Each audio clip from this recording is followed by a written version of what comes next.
Buenas tardes. ¿Cómo estamos? Buenas y santas. Yo muy bien, admitiendo que estoy súper nerviosa, pero ¿Por súper qué? así nerviosa, Al contrario, al contrario. Es porque una ha ocasión sido para una... relajarse. Sí, bueno, que ya se me pasará. Lo que entra en calor se me pasará y al escucharte sé que se me va a pasar porque... Pero claro, Pero sí, es corazón, la claro. emoción de tener a un maestro así y poder conversar de primera mano es para mí una Un oportunidad gusto, increíble. querida. Yo soy estudiante, déjame decirte, continuo. Lo que soy es un estudiante feroz, eso sí. Pero el camino es inmenso, ¿no? Así que estamos en ese rumbo todo, no te preocupes. Yo te podría decir una cosa con toda mi, em, mi entusiasmo y todo, yo te puedo decir que no vamos a ninguna parte. Ciertamente para mí es así, sin la ayuda de los demás, en particular gente que en el camino ve que tenemos algo, ¿no? Que es, vamos a decir, valioso y trabajable y desarrollable y nos tiran una mano. Así que mi vida ha estado llena de gente extraordinaria que me ha ayudado y me ayuda, así que tenemos que colaborar, es así, nada más, es muy sencillo. Es cierto, sí, es cierto. Y se camina mejor y se transita mejor, sobre todo cuando estamos como en estos tiempos turbulentos, más Mm, fácil en compañía.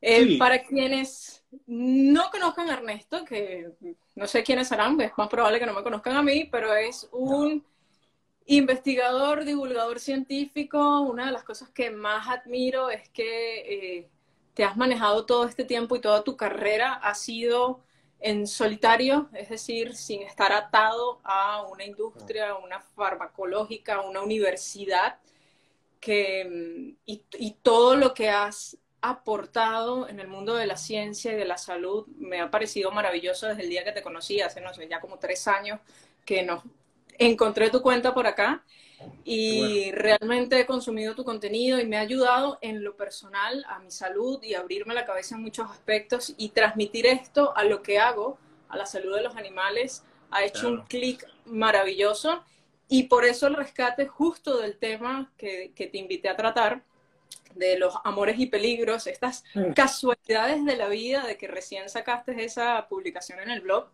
los amores mm. y peligros de la carne cruda. Y nada, empezar por allí, el tema de, como humanos, el comer carne cruda creo que no es algo a lo que estemos habituados mentalmente hablando hoy en día. Mm. ¿Y cómo resuena eso cuando hablamos luego de la alimentación natural en los animales, que parece que estamos tan divorciados de la naturaleza de los animales que nos cuesta tanto aceptar el comer crudo? Mm, claro. Mira, es muy razonable y lo que planteas es clarísimo. Estamos, en lo que a la cultura se refiere, en lo que a la presente cultura humana se refiere, es probable que comer, en particular comer animalitos crudos, sea, sea, sea considerado una especie de bestialidad, ¿no? Sin embargo, considerando la historia de los homínidos, era lo más frecuente, era lo que más tiempo hicimos, ¿no? Y esto es una cuestión delicada. Yo no habría podido tener este mismo criterio que tengo ahora si no hubiera tenido nuestra experiencia con los Inuit, con los Yupik. Si los pueblos circumpolares claramente han vivido de esta manera durante, hey, 42.000 años, la última vez que busqué, ¿no? La data. Lo que pasa es que, bueno, hay unos problemas importantes en esa latitud. Una de las cosas que nos dimos cuenta de inmediato es que las temperaturas son increíblemente bajas y gran parte de lo que pasa es que un riesgo serio que tenemos los humanos, que son los helmintos, las helmintiasis, los parásitos, no tanto las bacterias, bueno, esencialmente se frena, en gran medida se frena, para mi asombro, con la congelación.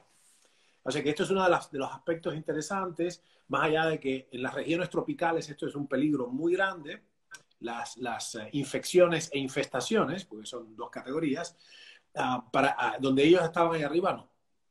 Por otra parte, no tenían remedio, o sea, si ellos no teniendo ningún vegetal del que auxiliarse, digamos, adjunto a la dieta para proveerse algunos micronutrientes en particulares y muy en especial la vitamina C, Entonces, lo único que les quedaba a esos pueblos para sobrevivir, cosa que ellos no tenían noción muy bien, ¿no? Obviamente, la noción de las vitaminas tiene 120 años, solo les quedaba comer crudo. O sea, ellos comían crudos esos alimentos, todos ellos, todas las partes. Tú eres una experta, ya sé, en construir el mosaico entero de partes que nuestros perritos y gaticos tienen que comer.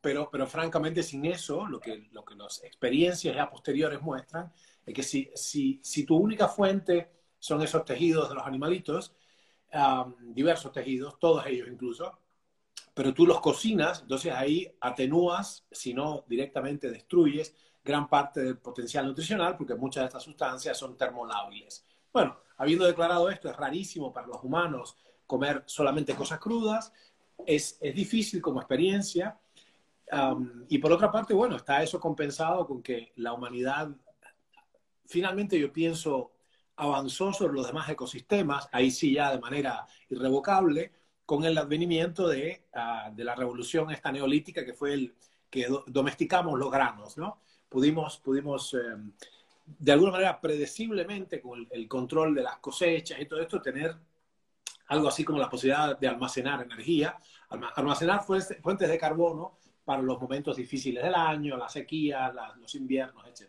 Así que ese es el contexto en que nos agarra nuestra conversación, es el contexto donde de los últimos 60 millones de años, lo que terminó siendo la especie humana comió esencialmente lo que podía, pero en gran medida tejidos animales, que eran los únicos que tenían, y en particular tuétano, seso, etc.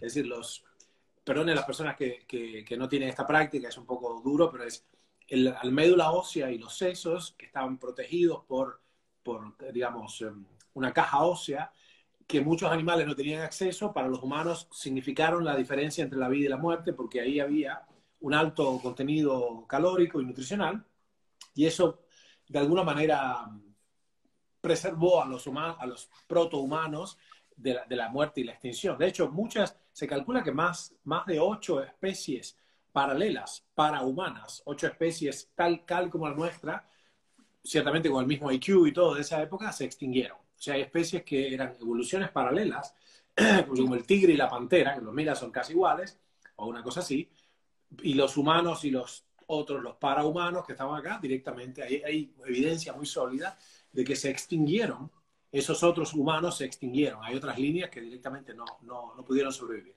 Así que era muy duro esto, ¿no? Y te decía entonces, para el momento en que nos sentamos a conversar, estamos tratando de reevaluar. Ahí están mis gatos llorando. Estamos tratando de reevaluar entonces la cuestión de cómo tenemos una dieta apropiada, siendo yo una bestia de laboratorio. Algo que siempre tuvimos claro es, ok, ¿cuál es la dieta de los hámsters? ¿O cuál es la dieta de los ajolotes, ¿no? La salamandra mexicana? ¿Cuál es la dieta de la mosca de la fruta? ¿Cuál es la dieta de los anélidos, de los gusanitos de tierra? Es decir, de hecho hay manuales que usamos nosotros, los responsables de los bioterios, las personas que son responsables de mantener las condiciones apropiadas de vida de las especies que se emplean en plan experimental, ¿no?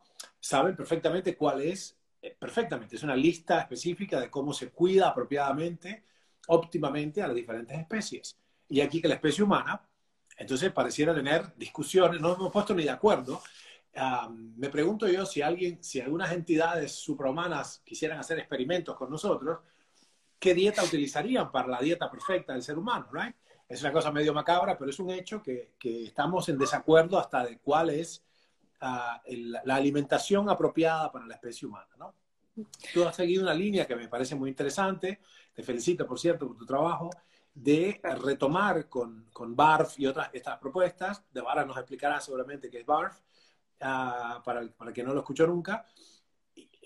Has retomado como el patrón alimentario de las especies que tú atiendes, ¿no? Así que tiene pleno sentido. Entonces, todas las demás especies se supone que tienen que comer lo que ellas comen, la dieta de las panteras, la dieta del tejón, la dieta del perro de las praderas, pero los humanos comen sabe Dios qué cosa, ¿no? ¿Cómo llegaste ahí? ¿Y cuál sería ese concepto, en definitiva? Bueno, justo ahí atajar ese tema porque tocaste un punto súper interesante, que si bien se discute la dieta y no nos hemos puesto de acuerdo en la dieta óptima del ser humano, o la biológicamente apropiada, como lo decimos en veterinaria, en el aspecto de perros y gatos, tampoco resulta que estamos de acuerdo en cuál es la dieta apropiada para el perro y el gato, porque esto que venimos haciendo, encabezado desde Australia con el doctor Billingsburg y colegas de él hace ya casi 30 años, que vienen promoviendo el tema de una dieta biológicamente apropiada, cruda, eso es el significado del BARF, Biological Appropriate Raw Food. Estamos en discusión y caemos mucho en discusión con colegas, entendiendo que a los veterinarios no nos enseñan nada de alimentación de perros y gatos, pero cero. Para eso están los alimentos comerciales. Entonces, cuando a mí me empieza a resonar el tema de la nutrición, que siempre digo, yo llegué aquí por frustración de mi carrera, lo que yo venía ejerciendo durante casi 8 años consecutivos de la clínica, no estaba viendo avances, la frustración, el cansancio, estar medicando continuamente y no ver respuesta, las sentencias, las cronicidades de las enfermedades, cada vez más animales con insuficiencias renales, insuficiencias hepáticas, el cáncer estallado, y uno quedándose sin herramientas, me enfrenté al punto de esto no es lo que yo quiero hacer el resto de mi vida. Y fue como, bueno, o renuncio y veré qué hago con mi vida, o busco otro camino. Y bueno, el universo se va alineando y fue apareciendo una cosa con la otra, llego a la nutrición y esto es como, tiene todo el sentido del mundo, porque cuando empezamos a lo que estudiamos en biología, lo que estudiamos en fisiología, es perfectamente factible, pero a uno lo programaron para hacer otra cosa. A uno lo programaron para no pensar en la nutrición, porque para eso está el balanceado. Y ahora nos enfrentamos a, obviamente, uno, el desconocimiento por parte de muchos, porque en los últimos 100 años, que es lo que tiene más o menos los balanceados o los piensos en el mercado, nos han dicho, no le puedes dar sobras, no le puedes dar carne, los huesos son peligrosos, y los que promovemos la alimentación natural precisamente estamos diciendo todo lo contrario. Y cuando nos encontramos con el tema de las carnes crudas, lo primero que surge, evidentemente, es el temor a las bacterias y los parásitos. Y ahí hablamos de esto justo que comentaste, las cadenas del frío, la determinación también, y ahí quiero que vayamos un poco el tema de los reales riesgos que hay en una comida cruda, cómo prevenirlos, porque resulta que lo que estaba viendo, que estabas escribiendo en el blog, es exactamente lo que nosotros decimos, las cadenas del frío, la importancia y lo fundamental de la calidad de los ingredientes que estamos utilizando. Evidentemente cuando lo llevamos a lo natural, o me imagino que lo que pasa por allá en el polo cuando fuiste, son presas medianamente frescas o que se conservan en congelación y obviamente el tiempo de deterioro de la carne es menos. Pero esto, o sea, ¿cuáles son los verdaderos riesgos y para quiénes son los riesgos? Sí, bueno, hay dos grandes cosas que he visto. Las dos grandes objeciones son, ok, una, en el fondo una es, cuidado que puede haber un riesgo. Básicamente lo más importante es qué asco, ¿no? Si no, qué horror. Pero si uno pasa esto y empieza a comer una cosa, una, digamos, nutrición razonable para mi especie, ¿no? Para mi persona, la cosa es, bueno, ok, ¿cuáles son los riesgos? Bueno, una, como si no hubiera riesgos en lo otro, ¿no? Y la otra, digamos, gran objeción es, ok, ¿cuál es el balance del costo? Voy a empezar por atrás. No hay nada más costoso que estar enfermo continuamente y estar así hecho trizas y teniendo que gastar, no sé, lo que no tienes para solucionar los problemas de salud que la propia mala nutrición engendró.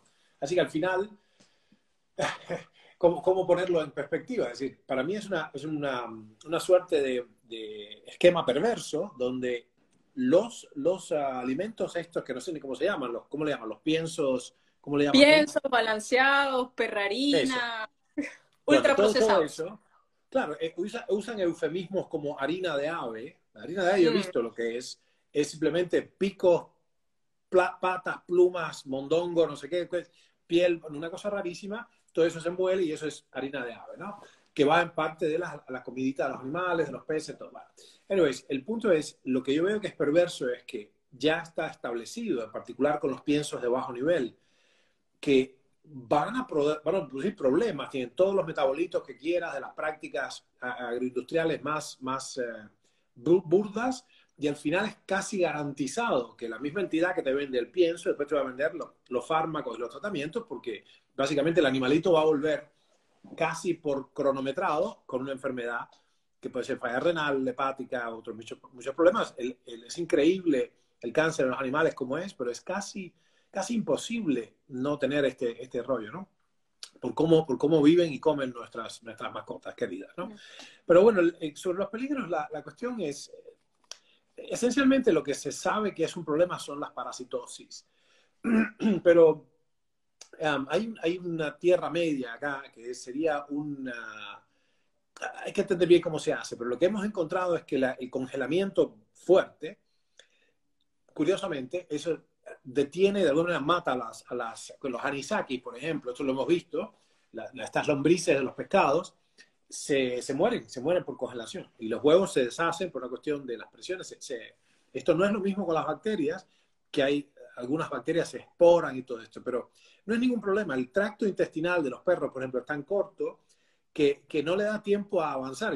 Esto se ha estudiado mucho, por ejemplo, ellos, qué sé yo, 2/3 partes de los perritos sanos evacúan salmonela, por ejemplo, diariamente en las heces fecales. O sea que eso no es un problema, están ahí. El problema es cuando hay, por injerencia de las otras toxinas alimentarias, se lesiona la pared, y entonces la pared se hace permeable qué sé yo, a esos bichos, salmonela, todo lo que fuera, ¿no? Así que, más allá de esto, uno tiene que pelearla un poco también. O sea, si el sistema inmune, entre tú y yo, y todos los que están presentes acá, yo creo que una de las razones por las cuales también ciertas fases del cáncer son tan frecuentes, y es porque o avanzan sobre el sistema inmune, porque el sistema inmune es como una persona sin entrenamiento. Hemos estado tan esterilizados de todo, nunca la peleamos, usamos antibióticos al instante mismo que hay cualquier infección viral, bacteriana o fúngica, como si fuera a hacer efecto. Y en general también la cuestión de las muy útiles inmunizaciones, porque la verdad que las vacunaciones originales, el concepto original de vacunación ha sido formidable para la especie humana. La viruela se extinguió, la poliomielitis se extinguió, básicamente bajó la tuberculosis casi a niveles indiscernibles en el mundo occidental. Es decir, hay muchas ayudas a esto, pero estamos constantemente inmunizados con todo lo que está al lado, nunca la peleamos, y cuando realmente aparece una entidad que requiere un sistema inmune fuerte, el sistema inmune no tiene entrenamiento, ¿no? Si cuando te toca pelear, como nunca peleaste en tu vida, te tocan y te caes, ¿no?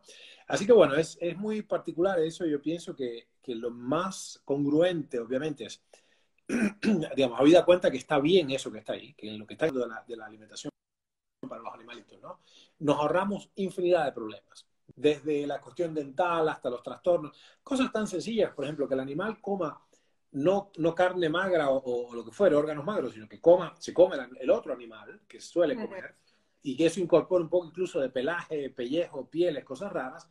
Bueno, es esa digamos, densidad agregada al bolo fecal sirve como de masaje a las famosas glándulas anales, que son todo un problema con los perritos, todo. Así que está perfectamente hecho, ¿no? De una manera apropiada. Perdón que es un poco escatológico la conversación, pero es el equivalente de el invento, el del inodoro, donde entonces uno se sienta de una manera completamente antinatural en vez de acuclillarse y que las piernas aprieten la prensa abdominal, digamos, eso estaba ya resuelto con las letrinas famosas, que es dos ladrillitos y un agujero en el piso. Creo recordar que mi queridísimo mentor, el doctor Aníbal Pentón, me contó que en un momento él estaba en la Patrice Lumumba, una universidad soviética en los años 50 o 60, era lingüista y matemático, ¿no? Una persona extraordinariamente elevada, un hombre de altísimo nivel, ¿no?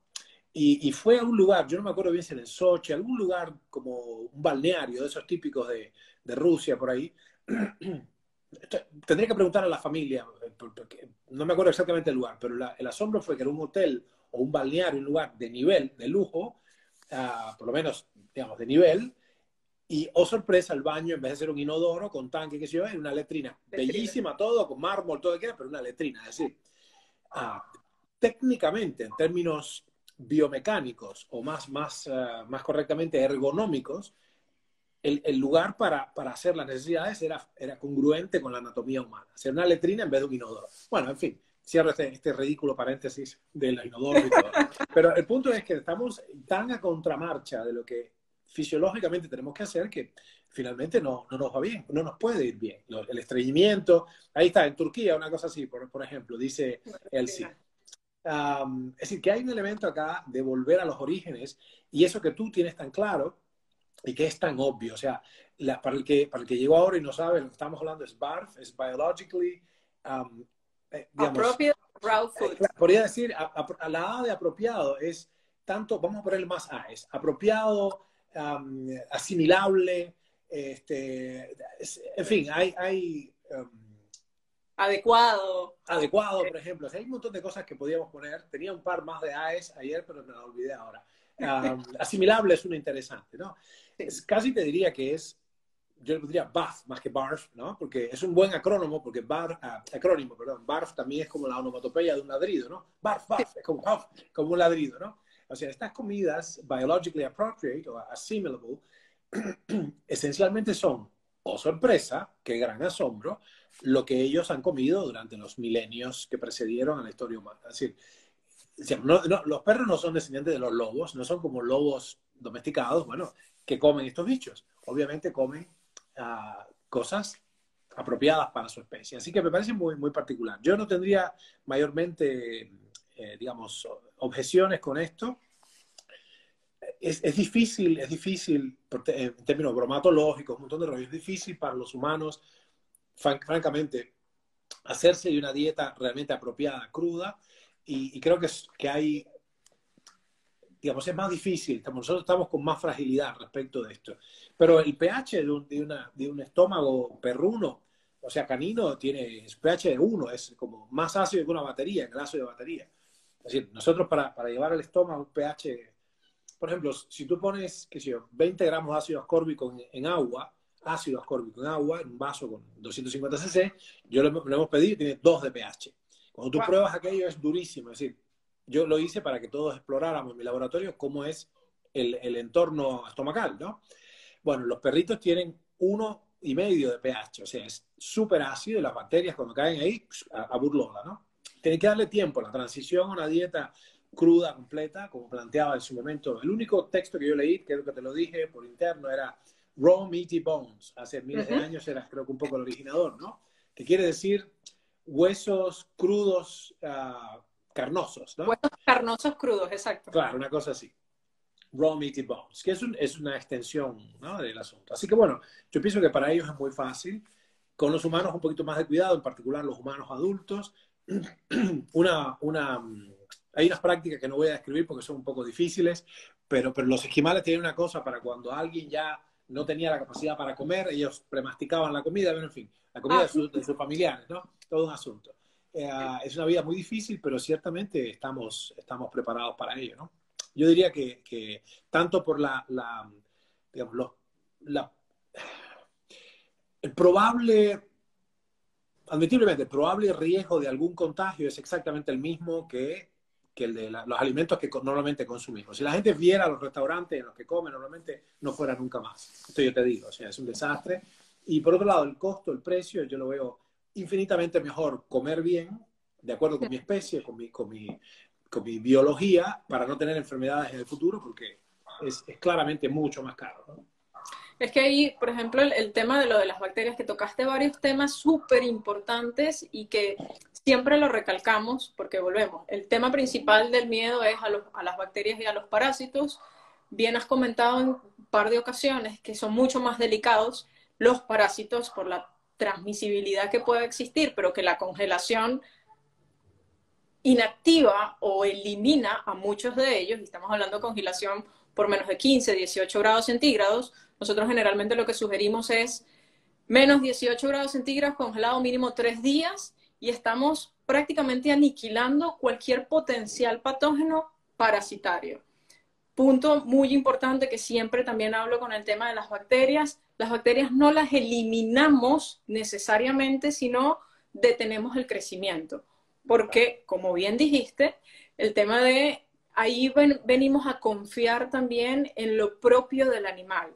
en la acidez estomacal, en lo fundamental del sistema inmune, la calidad y la salud de ese sistema digestivo, de esa barrera gastrointestinal. Y por eso también siempre se hace mucho hincapié en el tema de la transición, porque, y lo hablo mucho siempre que hago un live, no es que salgan de un live que estamos hablando de todo esto y les hace sentido, les hace perfecta lógica, y el perro o el gato que nunca ha comido crudo, ahora le vamos a lanzar un pedazo de carne porque le va a caer mal, pero no porque la carne esté mala o ese perro no lo pueda manejar, es que venimos con unas alteraciones metabólicas por una mala dieta, entonces hay que irlo haciendo progresivamente. Y aquí viene también el tema de que la mayoría... Perdón, quiero hacer una observación ahí, que es importante entender, para quien no tiene ni idea de esto, es importante entender, por lo que tú acabas de decir, que el organismo se acomoda a los sustratos que recibe.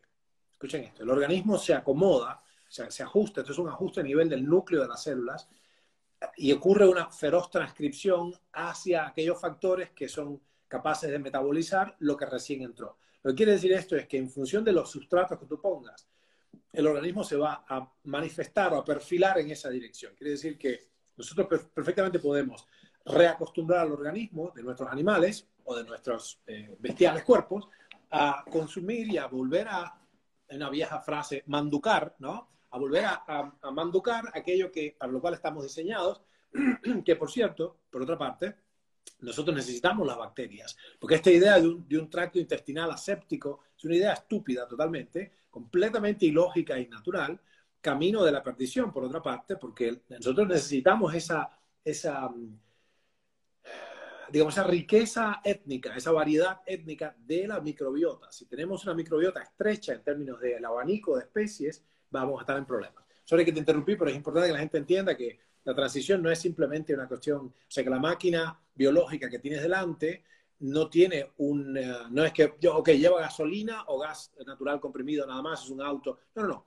Es como si tu auto se metamorfoseara y si lo que tú tienes es leña, va a hacer lo necesario para que el motor pueda asimilar la leña. Si lo que tienes es querosén, si tienes energía solar, energía solar. Es decir, nuestro organismo está diseñado, en el curso de la evolución ha emergido para poder acomodarse a los sustratos más extraños. Por ejemplo, la diferencia entre comer, seso y comer pan, por ejemplo. Podemos hacer todo eso, podríamos eventualmente adaptarnos a eso, pero bueno, hay que darle un tiempo, ¿no? Y ahí viene eso es súper súper interesante, la manera en cómo lo acabas de explicar, porque ahí viene también el tema de cómo han sobrevivido los animales a esta dieta completamente inapropiada, pero a qué costo, ¿no? Porque entonces tenemos el gato o el perro que ha sobrevivido 10 años comiendo esto y siempre lo ha comido y todos los perros en mi familia lo han comido y a los 10, 11 años se murieron de una insuficiencia renal, de un cáncer. Entonces sí, han sobrevivido, pero ¿a qué costo? Y hay muchas historias de animales que para nosotros nos parece una longevidad absurda, tomando en cuenta el promedio de vida de hoy en día, que es 12 a 14 años, perros, gatos que han muerto a los 35, 37 años, perfectamente sanos. Y cuando evaluamos la dieta, entre otro abanico de cosas, la dieta es lo más natural posible, lo menos ultraprocesado, los menos abusos de vacunas, etcétera. Sí, sí, sí, es un asunto escabroso, pero la verdad es particular el grueso de la data que teníamos. Yo estoy muy empapado de eso porque es una deformación profesional mía. Tiene que ver con los estudios. O sea, en una de las tres disciplinas que más me ha fascinado siempre, que es la biogerontología, es el concurso de las disciplinas para poder preservar la existencia, ¿no? En particular la existencia humana, una de las cosas que necesitamos es ¿qué le pasa al resto del reino animal? ¿No? Si nosotros teníamos esta misma cuestión, hoy posteé algo sobre esto, sobre la ley de Kleiber y la relación entre el expendio energético global del individuo y la longevidad de su vida, ¿no? La duración de su vida. Y entonces la pregunta que nos hacíamos es, ¿cuánto viven los animales? ¿Y por qué? ¿Cómo es la cosa? Entonces, lo que empezamos a encontrar es que había un elemento de ventaja en tenerlo en cautiverio, es decir, cautiverio, pero no esclavo en una jaula, sino cuidado de predadores y de inanición, las dos fuentes fundamentales de muerte cuando el animal ya empieza a declinar su potencia física, ¿no? Es decir, La inanición está a la vuelta de la esquina, cada 2 por 3 te mueres de hambre, mismo si eres un león, un oso polar, que son unas máquinas perfectas de cazar. Y el otro punto es los predadores o los accidentes, digamos, las batallas estas nupciales. Es muy común que se muera uno de los contendientes o ambos, ¿no? Así que bueno, sacando ese problema, lo que afecta a la longevidad máxima de estas especies, de las cuales los zoólogos nos informaban un cierto tiempo de vida, ¿no? X meses o años, de pronto aparecía que en cautiverio, en condiciones que inicialmente sacaban la hambruna, la inanición, ¿no? Y la muerte por predadores, bueno, teníamos, y los accidentes espantosos, teníamos una longevidad más grande, pero de pronto empezó a aparecer, ok, bueno, mira, estamos teniendo el último tercio de la vida de estos animalitos es espantoso. Entonces, trasladado a nosotros, caramba, ok, ¿qué estamos pasando? Porque he trabajado 35 años, aportes previsionales, right? Entonces, y ahora quiero jubilarme a los 65 y paso de los 60 a los 80, si tengo suerte, de hospital en hospital, con tubos y cosas por todos lados, de operación en operación, un disparate, ¿no? Así que evidentemente hay algo para decir acerca de la práctica alimentaria biológicamente congruente con mi especie, ¿no? Sí, tal cual. Otra cosa importante a destacar, volviendo al tema de los riesgos potenciales de la dieta y de las bacterias y de la transmisión de parásitos, particularmente el tema de las bacterias, hay mucho temor con 2 bacterias en particular, que es la Salmonella y la Escherichia coli, dejando medianamente de lado lo que es la Listeria y el Campylobacter, por mucha relación que hay entre estos 2 microorganismos y las carnes crudas como el pollo. Sin embargo, la gente parece olvidar o no saber que la mayoría de las transmisiones de esto, al igual que en el caso de los parásitos, el toxoplasma, no tiene relación directa la mayoría de los contagios humanos con las carnes, sino con los vegetales y las aguas. Entonces, ahí, ¿qué apreciación hay, qué disonancia cognitiva un poco? ¿De qué parte es de desconocimiento? ¿Por qué se ha satanizado tanto a las carnes? Sí, viene, mira, hay el miedo, ciertamente la salmonela con el pollo y con los huevos y qué sé yo, es así, pero yo te digo, yo nunca vi, te juro, yo nunca vi, y mira que he estado, yo no me he dedicado a la medicina tropical o a las patologías infecciosas per se, pero como parte, una de las grandes líneas de interés de mi laboratorio tiene que ver con la biología tumoral y con la aplicación de esas inteligencias ahí que fuimos teniendo, esos insights en la oncología clínica ya, para, digamos, ayudar a subir la eficacia de los tratamientos convencionales. Yo te puedo decir que nuestros médicos y médicas han visto toda clase de pacientes, estamos hablando de miles y miles y miles de pacientes inmunosuprimidos, con lo cual tuvimos de alguna manera que, digamos, encontrar una vuelta de rosca para que cómo prevenimos la muerte por infección, ¿no? Así que de estos sabemos bastante, a regañadientes de casualidad. Y es aquí lo que pasa, yo no recuerdo haber visto una infección severa siquiera por salmonela. No. Salmonella neumonía, no sé, escucho cosas más esotéricas, Klebsiella, lo que fuera, perdón, Salmonella, no me acuerdo el apellido ahora, pero Klebsiella neumonía he visto que se le tiene terror.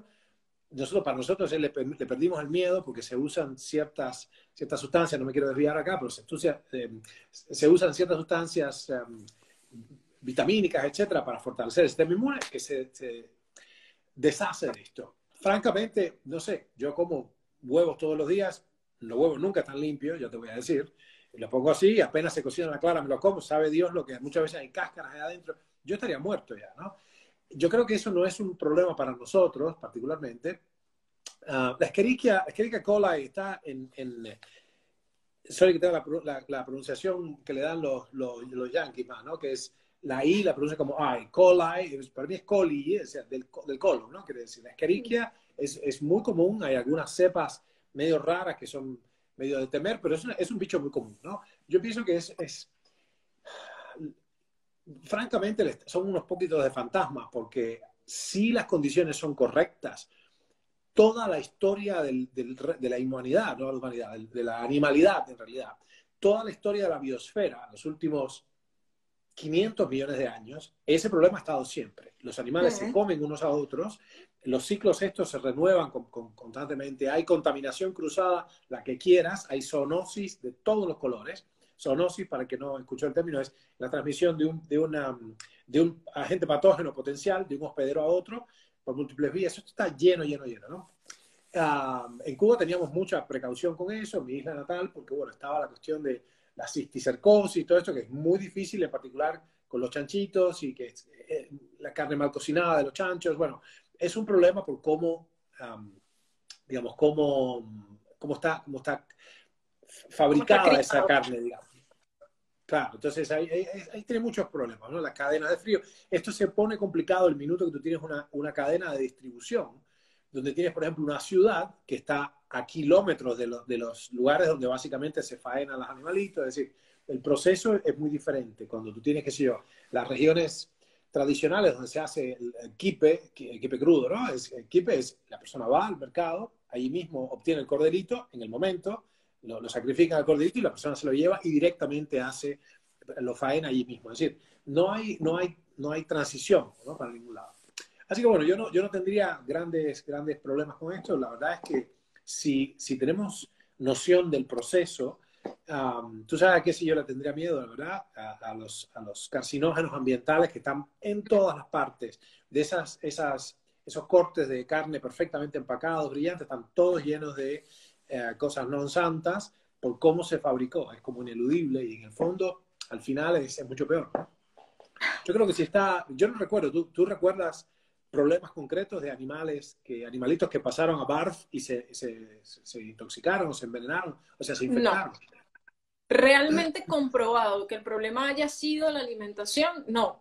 Lo que pasa es que también lo que nos está pasando en la veterinaria es el hecho de que la mayoría de los médicos clínicos están en desacuerdo con la alimentación y entonces apenas reciben un perro o un gato con cualquier problema, no sé, se partió una uña y la culpa es de la dieta.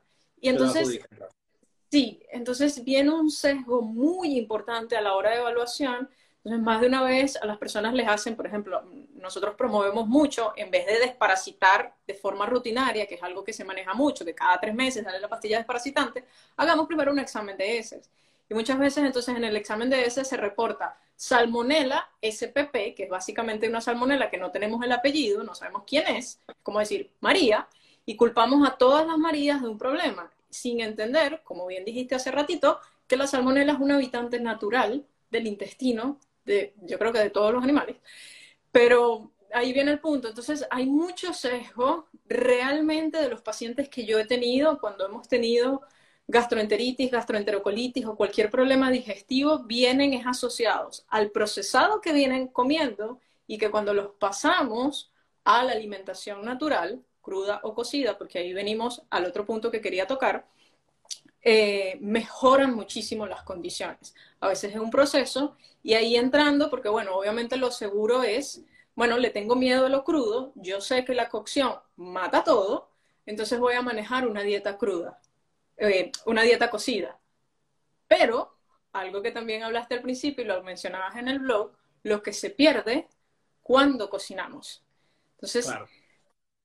Nosotros que estamos manejando como seres humanos, los que todavía consumimos carnes, dietas cocidas, estamos cayendo en deficiencias de vitaminas, necesitamos la suplementación. Fíjate qué cosa curiosa. Yo le he dedicado una gran atención a la cuestión de la nutrición humana y sobre todo a la transición alimentaria que ocurrió en el siglo XX.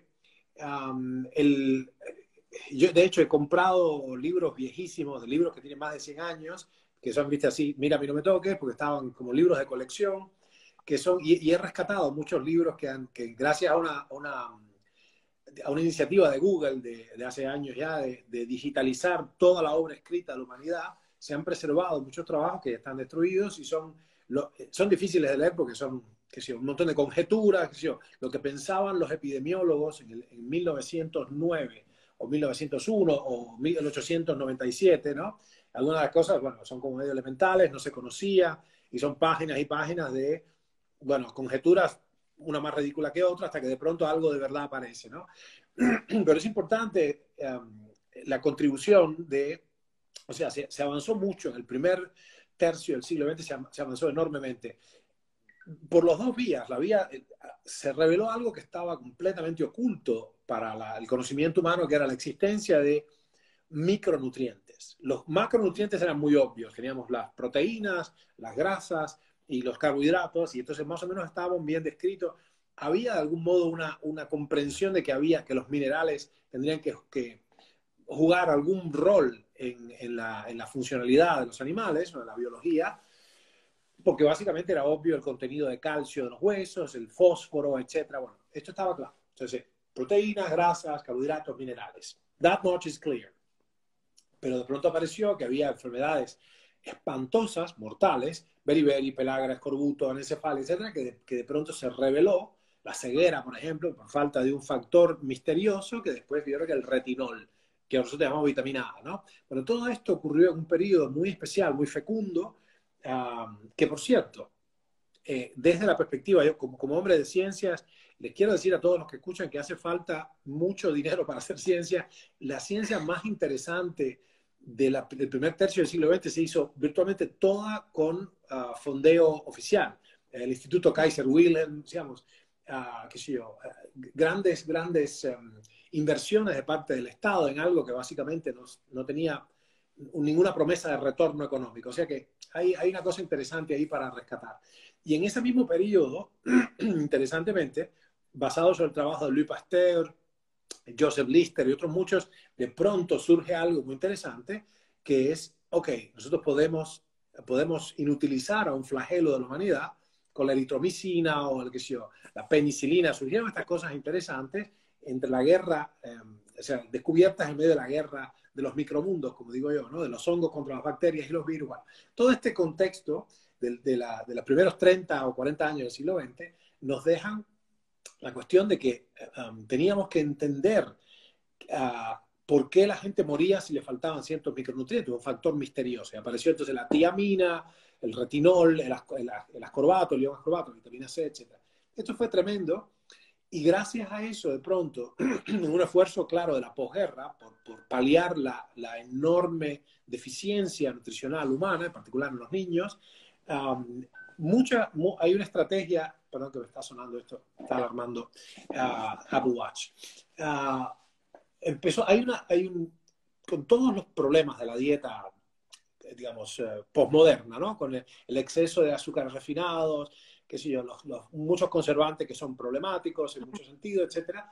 La verdad es que empezó el criterio del enriquecimiento. Por ejemplo, pusieron yodo a la sal, eso terminó con el bocio, ¿viste? El bocio isotálpico, que era endémico de muchos lugares por deficiencia de yodo, o sea, suerte de hipotiroidismo de base nutricional. Es muy común, por cierto, la gente está bastante deficiente de yodo, no para tener un bocio galopante, pero sí para tener una disfunción tiroidea moderada, ¿no? De base totalmente carencial.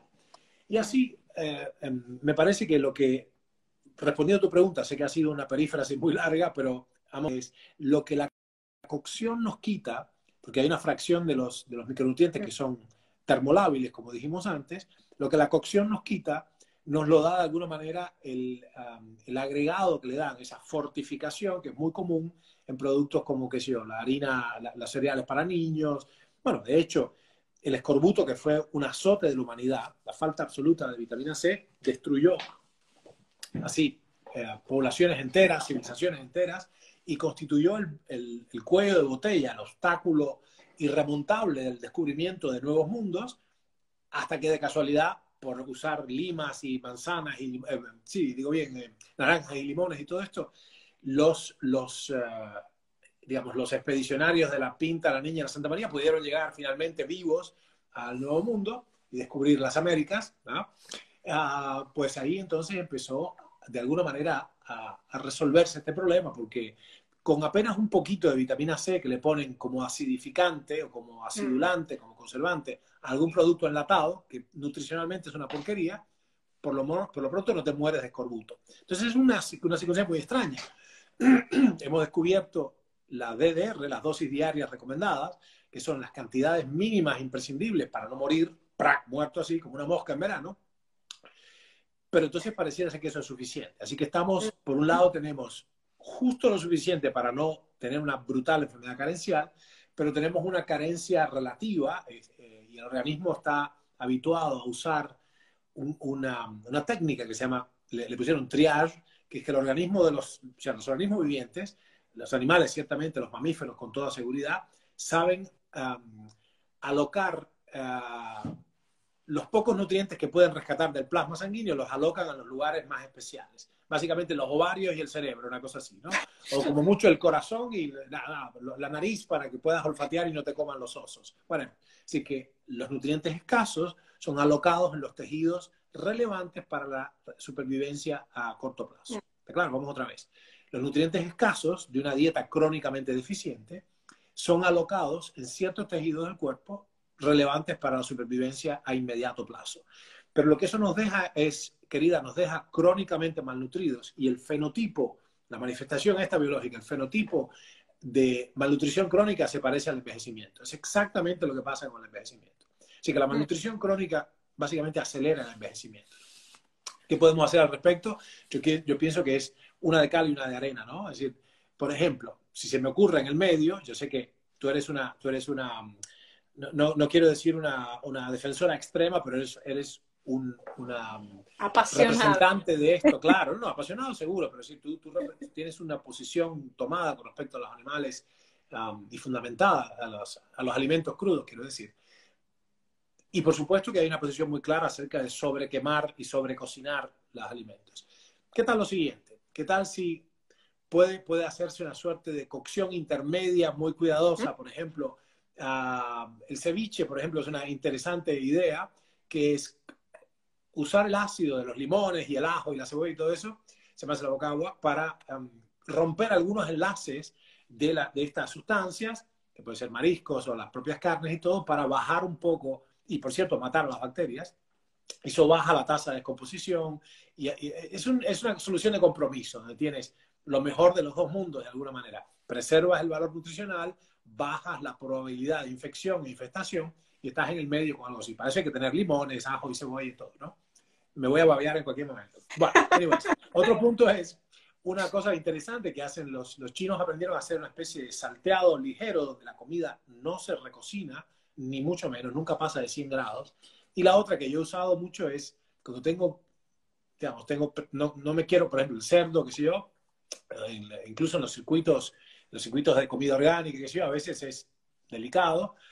Si ha habido un estío, un verano demasiado abrumador, digo, probablemente acá algo se me va a escapar.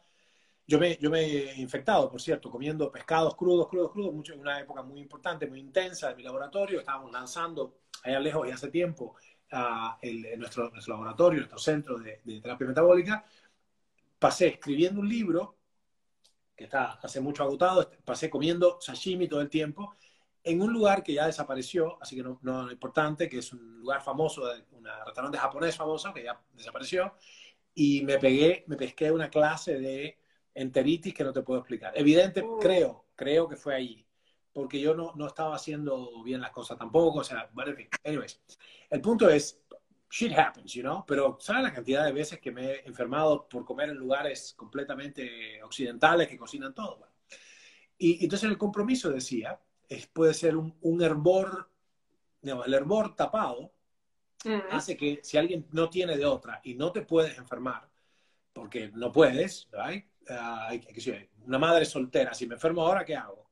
Tengo el bebé recién, tengo un bebé acá como la canción de los Beatles, ¿no?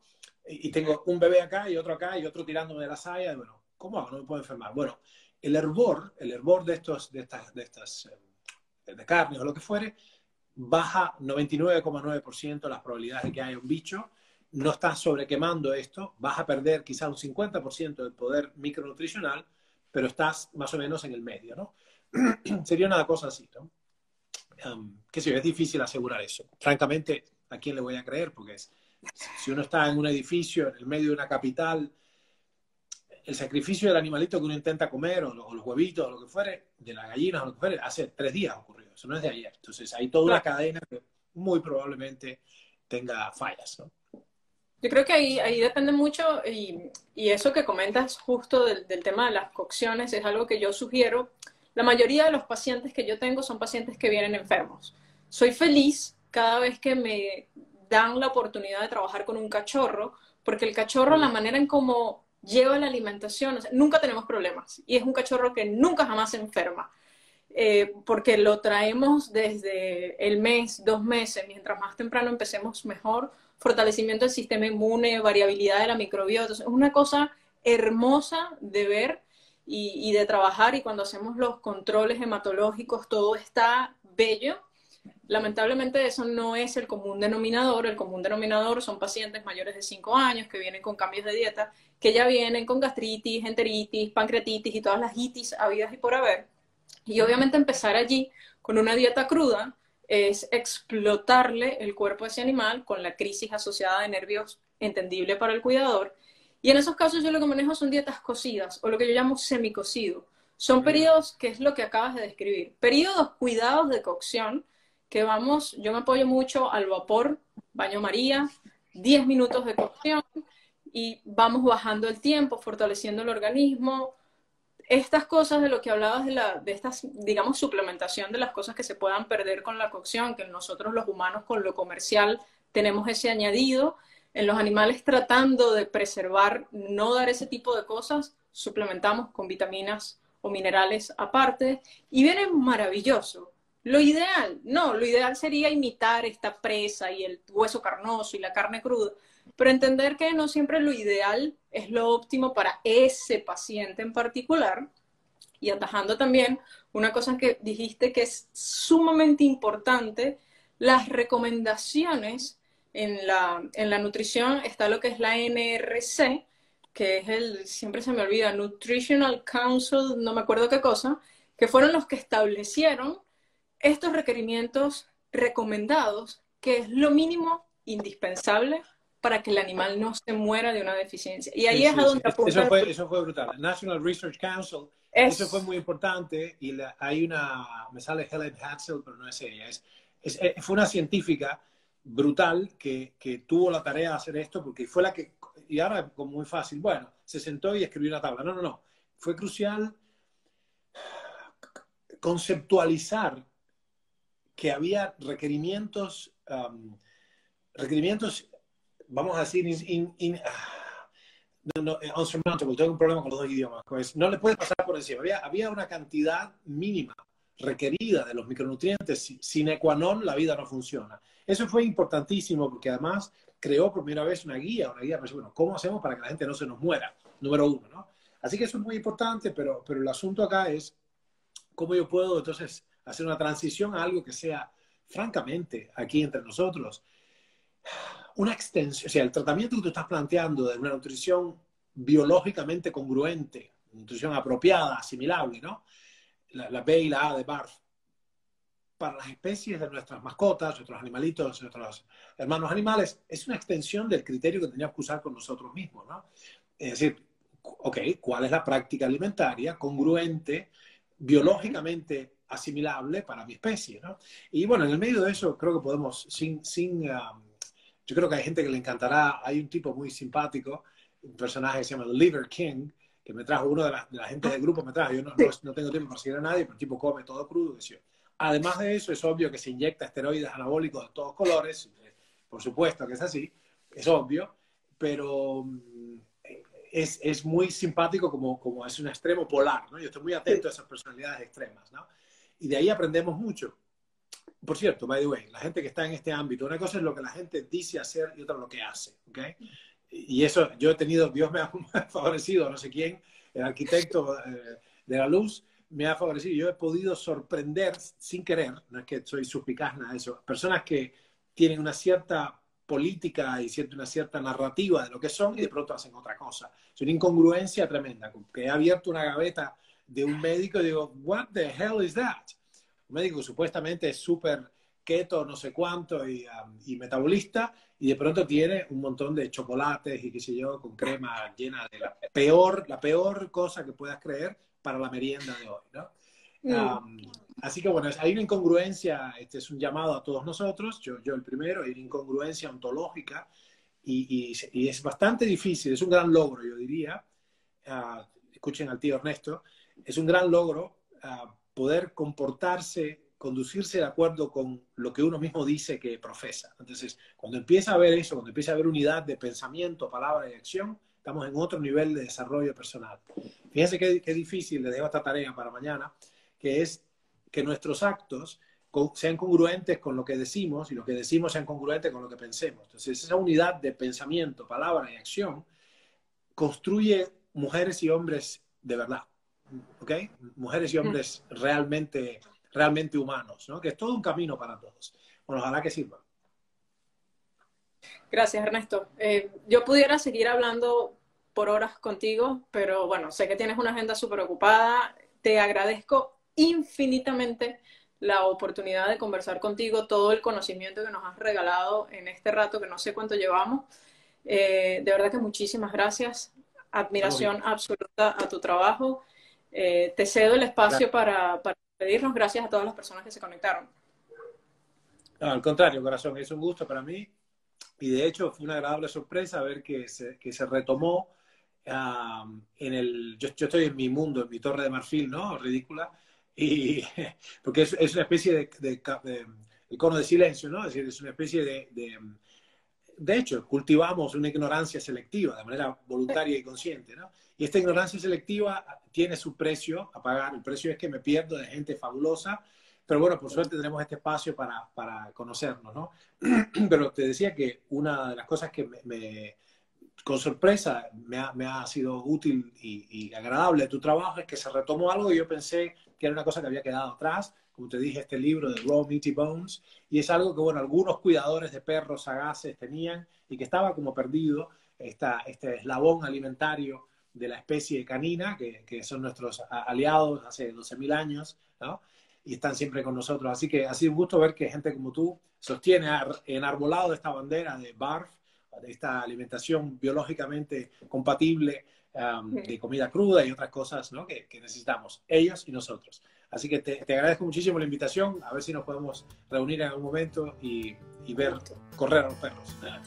Encantada, encantada, será un placer y un honor. Muchas gracias, un abrazo.